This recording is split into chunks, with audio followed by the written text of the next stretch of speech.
All right, good evening. So it's going to do a little weather briefing again. This time I actually have quite a bit more to talk about than I have the previous 2 weeks. So just to get started, here's the Norman sounding from this evening. You can see it's very moist in the low levels, and you can see that steeply sloped frontal surface, indicative of that warm front. And that's given away really by that low level veering wind profile implying that warm advection. But we're really saturated here in Norman. We've seen really dense fog for the past 48 hours, and finally that'll come to an end, especially as we maybe get some convection into night and then eventually see a cold front move in overnight. Um, Really, the thing that I'd like to note here is just this lots of elevated instability or CAPE denoted by this positive area here. And that's really going to be important later on in the evening when we actually do see some elevated convection move onto the area, as we are mainly located to the warm front, which is currently located across the Red River. Looking at the current surface observations, you can see this warm front actually, you can see just south of the Red River, Gainesville, 68-degree temperature with 63-degree dew point. Just to the north of that in Ardmore, 57 degrees over 55.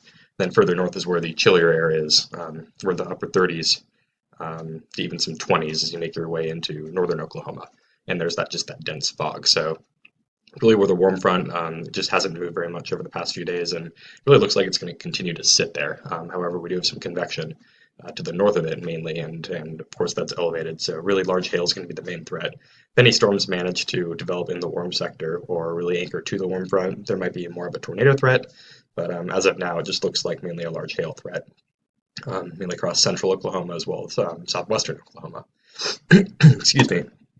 So taking a look at the current radar picture, that's exactly what we see. Here's I-40 here across the central part of the screen. You can actually see some clusters, kind of some multicellular modes here of thunderstorms. Again, these are elevated, so these aren't surface bases we saw in the Norman sounding. CAPE is rooted well above the surface. It's very stable, it's very cool at the surface and just above the surface. However, if we make our way to roughly 850 millibars or even just a little bit below that, that's where we actually see a lot of that buoyancy. But generally, these storms are moving off to the north and east. They're moving actually pretty quickly. This is just another thing, just to kind of show the hail threat. So this is a specific differential phase, or KDP, and this tells us largely about the number concentration of drops. Or it can also tell us if there's a lot of melting hail, which is what we're seeing here as hail melts, gets a water coating on the edge of the ice, and that tends to take on more of a horizontal return, and in turn that results in a lag in the horizontal polarization compared to the vertical.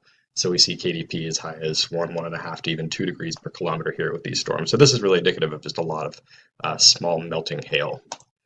Look at the large scale pattern here. Again, this is water vapor imagery, so this is in the mid levels, and you can see kind of a shortwave trough, mainly centered over Wyoming, Colorado, Utah, that area, as well as just some mid-level moisture pushing in from the south and west, and a lot of which is responsible for the showers and thunderstorms that we're seeing right now in a fairly active pattern over the central and southern Great Plains.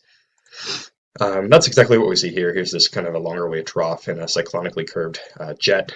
Granted, this is at 500 millibars, so the jet streak, if we move up in the atmosphere, it's actually more of a straight jet streak. So let's see, that's about 100, 130, 140 knots. So the jet is right over us, so that actually contributes a lot to deep layer shear. So we actually are in a favorable location. The jet's right over top of us, so any thunderstorms that manage to develop, they might be supercells given the deep layer shear. Granted, depending on where you are relative to the warm front, these will likely be elevated, especially across central Oklahoma. So elevated supercells are really a possibility across central Oklahoma tonight, so here in Norman. And with that comes large hail. Actually, just to go back, just to kind of touch on what's happening right now, if we go up to Topeka, this is somewhat of a freezing rain or freezing drizzle sounding. The ascent doesn't look that deep, but it is pretty saturated, really below 850 millibars. And then we have that classic warm nose that we'd associate with the freezing rain event. So any precipitation here is going to be below freezing, whether or not that's super cold or sleet.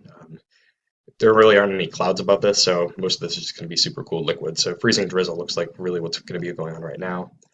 Springfield, it doesn't really look like the warm advection. The cold front has made it through there yet, but once the cold front eventually does make it through there, and the low levels start to cool, but we still have this warm nose aloft, they are anticipating quite a freezing rain event, especially as we make our way further north up into Kansas City. So these are just kind of give an idea of the storm mode. You can actually see the cold front if we go way back. Looks like it's way back here, kind of across Kansas at this point.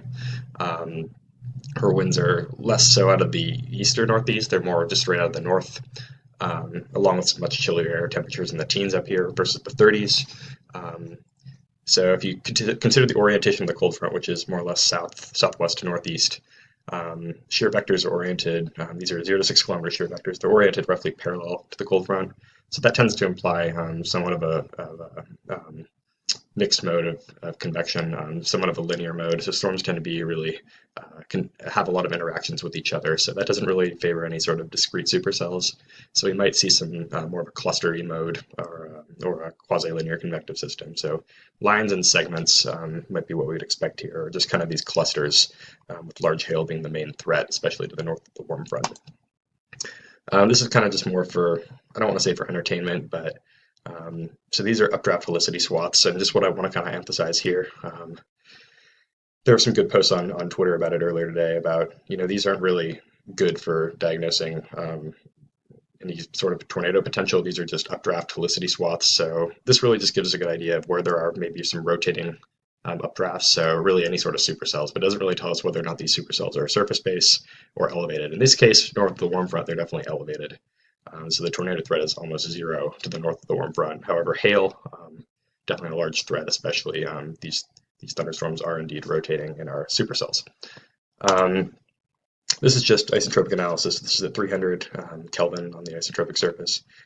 You can see there's positive pressure advection or warm advection occurring over central Oklahoma. And that's really what's responsible for all these clouds, fog, and obviously warm advection is forcing for ascent. We see that on our Norman sounding. You can see that veering wind profile implying that warm advection.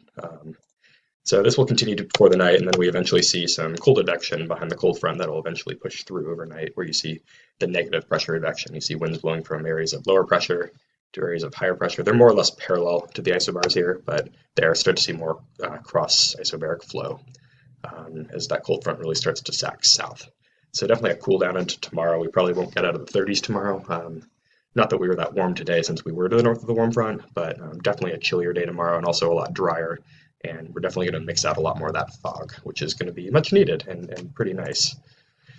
This is temperature advection, 850 millibars. So you can see we now actually have pretty strong warm advection that's associated with that isotropic ascent, like we talked about. There's also strong frontogenesis at this level at 850 millibars, but then we get that strong cold advection behind the cold front. So tomorrow just a brisk, blustery, but definitely a drier day. Not as much fog around, if any fog around. So that's welcome. It'll be nice to see the sun after not seeing the sun for about over 48 hours. Kind of just translating to the larger scale pattern. We go to the CONUS view. Looks like we eventually actually start to warm back up. Friday looks chilly again, but then eventually we start to establish more southwesterly flow at 500 millibars. So if we look, where we expect a surface cyclone would be somewhere in here.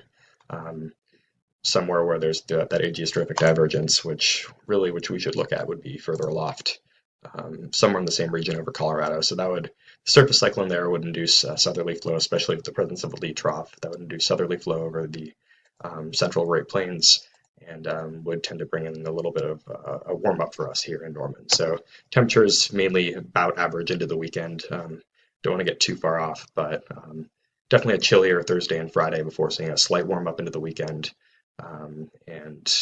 Yeah, so I'll probably do one of these later, sometime in the next weekend, or sorry, next week rather.